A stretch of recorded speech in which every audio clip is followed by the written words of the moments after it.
المشاهدون الأفاضل، أسعد الله أوقاتكم أينما كنتم بكل خير. أحييكم وفي مالي نشرة أخبار المساء من الفضائية الإريترية، استهلها بالعناوين. وزير الخارجية يلقي كلمة عبر الفيديو في الدورة 58 لمجلس حقوق الإنسان. جمعية الأعمال الزراعية النسوية الإريترية تعقد مؤتمرا وطنيا.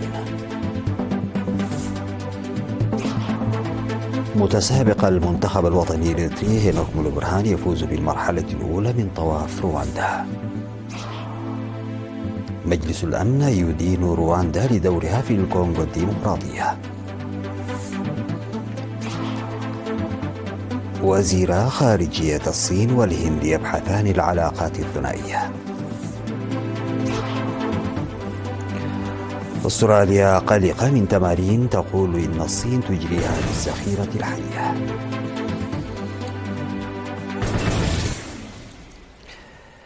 السلام عليكم ورحمة الله.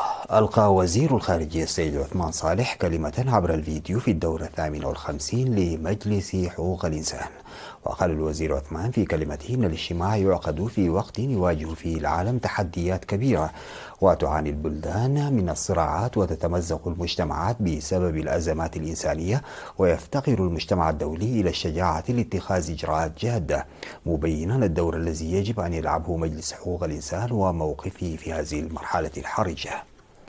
وقال إن المجلس الذي يتوقع منه بشدة أن يساهم في تعزيز السلام الدولي والعدالة والكرامة الإنسانية أصبح وللأسف منتدى للاتهامات والدعاوى بدلا من تعزيز روح التفاهم والتعاون.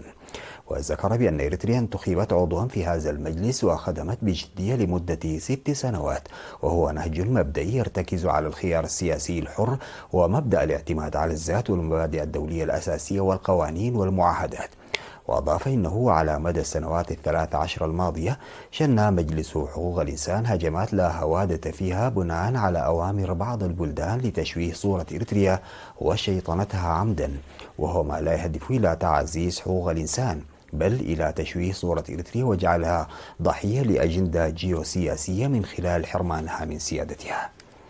وقال إن مهندسي الاتهامات معروفون والأساليب التي ينتهجونها مكشوفة، مضيفا أن سلوكهم المنحاز يتعارض مع المبادئ الأساسية التي أنشئ عليها المجلس ويعيقه عن تحقيق أهدافه.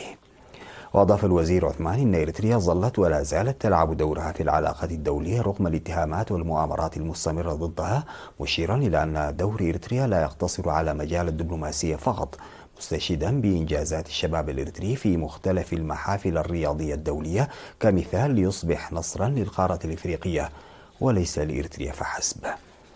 في الختام قال الوزير عثمان إن إريتريا واستنادا إلى مبدأ الاعتماد على الذات لديها رؤية واضحة لبناء إريتريا مزدهرة ومتطورة حيث يتمتع جميع المواطنين بفرص متساوية، مؤكدا استعدادها للتعاون والتنسيق البناء على أساس مبادئ الاحترام المتبادل.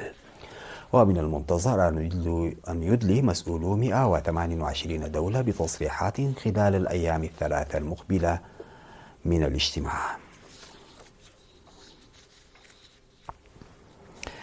عقدت جمعية الأعمال الزراعية النسوية الإريترية مؤتمرا وطنيا تحت شعار تقييم مسيرتنا هو موجه مستقبلنا في 21 من فبراير الجاري في قاعة الكونفدرالية الوطنية للعمال الإريتريين بالعاصمة أسمرا. وأوضحت رئيسة الجمعية سيدة أبرهات هابتقرقيش إن المؤتمر يهدف إلى استعراض مسيرة الجمعية على مدى 20 عاما الماضية وإبراز إنجازاتها والتعرف على تحدياتها لإيجاد الحلول. وذكر وزير الزراعة سيد رفعان برهي الجمعية بتنفيذ خطتها الاستراتيجية لمدة 3 سنوات في الوقت المحدد وتنظيم التدريب المستمر في مختلف المجالات من أجل نمو الجمعية. ومن المتوقع أن تساهم أنشطة الجمعية في إنجاح عملية تأمين الغذاء الصحي للكل وفي كل مكان المتبعة من قبل وزارة الزراعة. وأشاد الوزير الرفاهني بتغييرات الجمعية في رفع جودة المنتجات والتعبئة الآمنة، داعيا الجمعية إلى توسيع نطاق عملها ليشمل كافة المناطق، مؤكدا أن وزارة الزراعة ستظل تدعم الجمعية بقدر المستطاع. وتم تقديم أوراق عمل حول تقدم الجمعية وتربية النحل وأنشطة إنتاج الدواجن والعسل وإنتاج الحليب وتصنيعه والقيمة المضافة ومساهمة وخبرة برنامج الادخار والقروض المسقرة في تعزيز برامج الجمعية. واقترح المشاركون بعد المناقشة أن تقوم الجمعية بتوسيع نطاق أنشطتها لتصل إلى الأقاليم والعمل على تعزيز دور الشركاء المعنيين وإقامة علاقات مع المخترعين والباحثين لتسهيل تصنيع المنتجات ومعالجة مسألة الاستخدام الآمن للأراضي الزراعية والتسويق الزراعي. وقدمت في المناسبة شهادات للمشاركين في الدورة التي نظمتها كونفدرالية العمال لأسبوعين حول الأعمال الزراعية وإدارتها. وشارك في المؤتمر كبار مسؤولو وخبراء وزارة الزراعة وممثلو الكونفدرالية الوطنية للعمال الإريتريين وممثلي سلطة الغابات والحياة البرية وأعضاء أقسام الزراعة والأراضي بإدارات الأقاليم وغرفة التجارة الإريترية وشركاء آخرين. جمعية الأعمال الزراعية النسوية الإريترية هي جمعية وطنية أسست في عام 2003. عقد فرع جمعية المعلمين بشمال البحر الأحمر مؤتمره الثامن يوم أمس 23 فبراير الجاري بمصوعة. وأوضح مسؤول الفرع الأستاذ عثمان صالح في تقريره عن الأعمال التي أنجزت نظرا إلى النقص والتحديات التي واجهت العمل وإن المؤتمر تأخر لأسباب مختلفة. وأضاف أن الجمعية قدمت أكثر من 1.5 مليون نقفة لأعضائها لتغطية تكاليف الجنازات والنفقات الطبية وغيرها من تدريبات نظمت بالتنسيق مع فرع التعليم بالإقليم ضمن إطار رفع كفاءة المعلمين والتعليم. وأكدت مسؤولة الإدارة والمالية الأستاذة آمنة صالح أن فرع وزارة التعليم يعمل بالتنسيق مع الجمعية على تحسين الأنشطة الشاملة للمعلمين. وشدد رئيس الجمعية الأستاذ سايمون محاري في كلمته على أهمية رفع وعي وفهم المعلمين حول الجمعية وعرب عن إيمانه الراسخ بأن الهيئة التنفيذية المنتخبة ستقوم بعمل يتناسب مع جسامة المسؤولية الملقاة على عاتقها. وقدم المشاركون في الختام اقتراحات وتوصيات لتوسيع نطاق الجمعية إلى المناطق النائية وزيادة نطاق واستمرارية التدريب وزيادة حجم القروض والمنح وإنشاء منصة لرفع وعي المعلمين حول الجمعية. هذا ويضم فرع جمعية المعلمين بإقليم شمال البحر الأحمر أكثر من 3000 عضو. أفاد برنامج الادخار والقروض المصغرة مول في التقييم الذي أجراه في 22 فبراير في أسمرة تواصل الجهود لتوسيع الخدمات بفتح فروع إضافية وناقش برنامج عام 2025. وقال مدير البرنامج بالإنابة السيد تافل أسمرو من الهدف من البرنامج فتح فرص القروض للمواطنين غير المستطيعين للحصول عليها من البنوك والمؤسسات المالية نتيجة البعد وإجراءات الضمان. وذكرت التقارير المقدمة من الأقسام والفروع تقديم قروض بأكثر من 214 مليون نقفة وحصل منها أكثر من 201 مليون نقفة عام 2024. وقدمت في المناسبة جوائز مالية وشهادات تقديرية للأقاليم التي قامت بأنشطة مميزة. وينشط برنامج الادخار والقروض المصغرة مول تحت إشراف وزارة المالية. نظم مكتب التعليم في مديرية قالة نفحي بالإقليم الأوسط ورشة عمل يوم 22 فبراير في عد قعدات لتقوية العملية التعليمية. ناقشت ورشة العمل نقص الفصول الدراسية وصيانة البنية التحتية والمدارس والمعرضة لإنجراف التربة وتأثيرها على العملية التعليمية. ودعا مسؤول الخدمات التعليمية في المديرية الأستاذ دانيال سلمون لتعزيز دور إدارات الضواحي والمجتمع عامة لحل المصاعب المذكورة وتقوية الكفاءة التعليمية. من جانبه أوضح مسؤول التعليم في الإقليم الأوسط الأستاذ بلاي هبتقابر أن تشجيع الشعب للمعلمين يعكس الوعي والاهتمام بالتعليم داعيا المعلمين إلى الاهتمام المسؤول. وقال مدير مديرية قالة نفحي السيد محاري يوهنس إن العمل جار ضمن الأولويات لزيادة مساهمة المجتمع لصد نواقص التعليم. ووصلت ورشة العمل إلى العمل للتعرف على مميزات وضعف الطلاب وتحديد سور المدارس وصيانة الآثاثات المدرسية وإيجاد حل للمدارس التي تعاني من إشكالية المباني.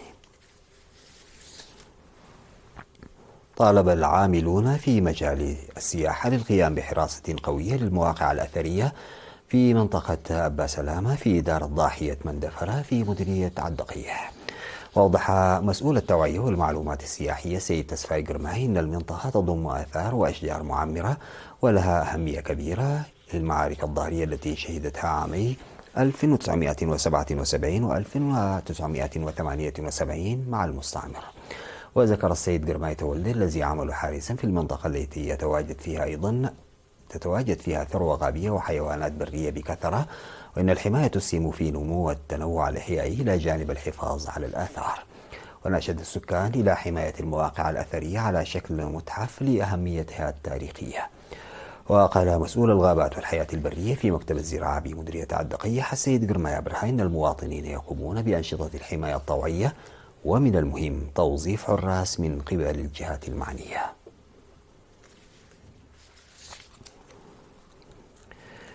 اختتمت في 18 من فبراير الجاري انتخابات مدراء الضواحي والمديرين التنفيذيين في مديرية حقاث، والتي بدأت في 30 من يناير. وأدلى المواطنون لوكالة الأنباء الإريترية بالقول إن العملية تمت بنجاح بفضل الحملات والتجهيزات اللازمة التي تم إجراءها قبل بدء العملية الانتخابية. وأوضح مدير مديرية حقات السيد إدريس محمد إلى الانتخابات أجريت في 14 إدارة ضاحية بكل من ضاحية شبكة وعد عمر وعد أري وأشرة وحشيشاي وبادوب وفانا وعد فاكاي وأونجله وقلاس وإنجناخ وإدامر وداخل مدينة حقات في ضاحيتي عدالة وحرنت. وأضاف السيد إدريس أنه تم انتخاب 14 مديرا بينهم امرأة واحدة و14 مديرا تنفيذيا بينهم 13 امرأة و67 من الأعيان بينهم 24 امرأة. وعقد مدير مديرية حقات في غضون ذلك اجتماعات مع المدراء والمدراء التنفيذيين المنتخبين، والتي ركزت على أهمية العمل والتكامل بحسب الأنباء الواردة من وكالة الأنباء الإريترية. تألق المتسابق المحترف هينوك مولبرهان عضو المنتخب الوطني الإريتري للدراجات محرزا المركز الأول في المرحلة الأولى من طواف رواندا للدراجات 17/2025 اليوم. وتفوق هينوك على منافسيه في المرحلة التي امتدت لمسافة 157.8 كيلومتر، حيث أنهى المرحلة في 3 ساعات و57 دقيقة و52 ثانية بحسب الموقع الرسمي لسباق رواندا للدراجات. واحتل لاعبو المنتخب الإريتري ناتان متاني المركز 26 وناهوم زراي المركز 27 وعود كبرون في المركز 44 ومتكليو في المركز 46 دون خسارة أي وقت. وتتواصل غدا المرحلة الثانية من طواف رواندا 2025 التي يبلغ طولها 112.8 كيلومتر. هذا ويعد فوز هينوك بمرحلة اليوم هو الثالث له في تاريخ طواف رواندا وال15 لإريتريا. وكان هينوك مولبرهان هو الفائز بطواف رواندا 2023. يذكر أن هينوك حقق إنجازا تاريخيا بفوزه ببطولة إفريقيا ل3 فترات متتالية. بعد الفاصل سادتي يعود بالأخبار الخارجية.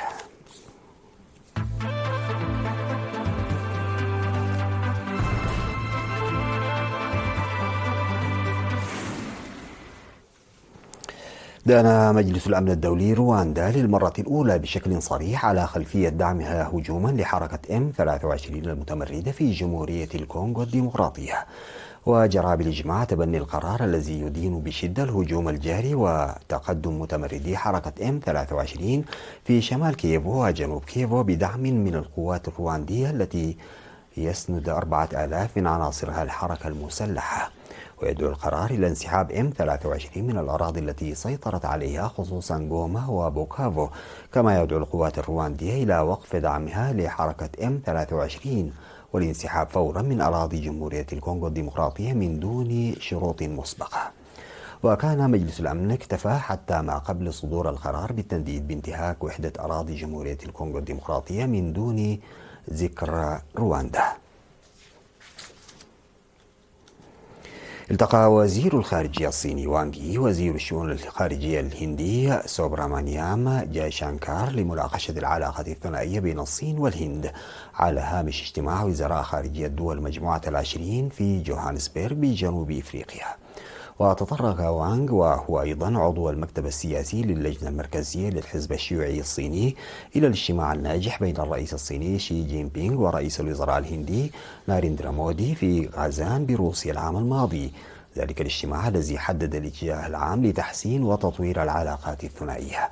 ولفت وانغ إلى أنه خلال الاجتماع بين شي ومودي اتفق الجانبان على أن الصين والهند باعتبارهما دولتين متجاورتين ولكل منهما حضارتها العريقة يجب أن تثق وتدعم بعضهما البعض.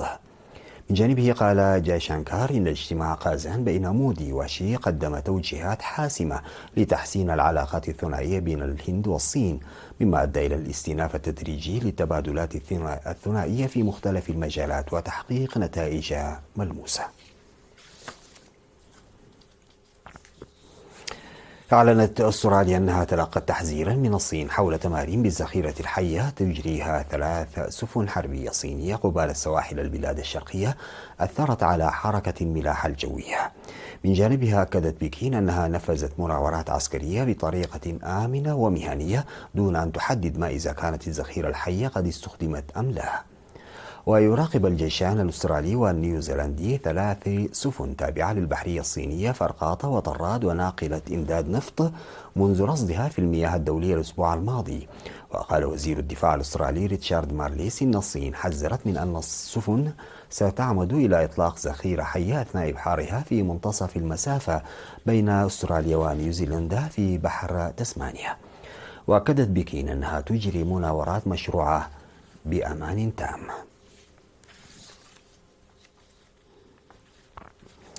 نقلت وسائل الإعلام الرسمية عن وزارة الدفاع في كوريا الشمالية قولها إن الاستفزازات العسكرية من جانب الولايات المتحدة وحلفائها أصبحت أكثر وضوحا في ظل إدارة ترامب الحالية.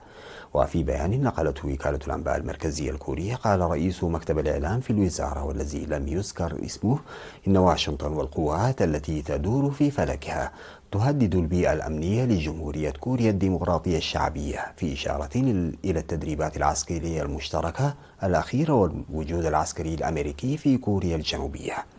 وأضاف المسؤول: سنواجه التهديد الاستراتيجي للأعداء بوسائلنا الاستراتيجية، متعهدا بمواصلة بيونغ يانغ أنشطتها العسكرية. وقالت وزارة الدفاع في كوريا الجنوبية إن مناورة جوية مشتركة عقدت مع الولايات المتحدة بمشاركة قاذفة استراتيجية واحد على الأقل من طراز B1B. في الختام إليكم تذكير بأبرز العناوين. وزير الخارجية يلقي كلمة عبر الفيديو في الدورة 58 لمجلس حقوق الإنسان. جمعية الأعمال الزراعية النسوية الإريترية تعقد مؤتمرا وطنيا. عضو المنتخب الوطني الإريتري هينوك برهان يفوز بالمرحلة الأولى من طواف رواندا. مجلس الأمن يدين رواندا لدورها في الكونغو الديمقراطية. وزيرا خارجية الصين والهند يبحثان العلاقات الثنائية.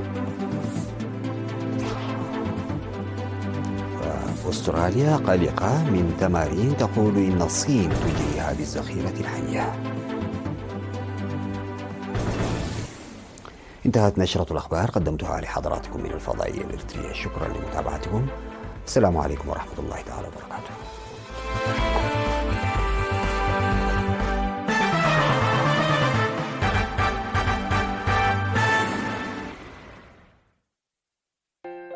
ባህላዊ ቱሪዝም ንዝተፈ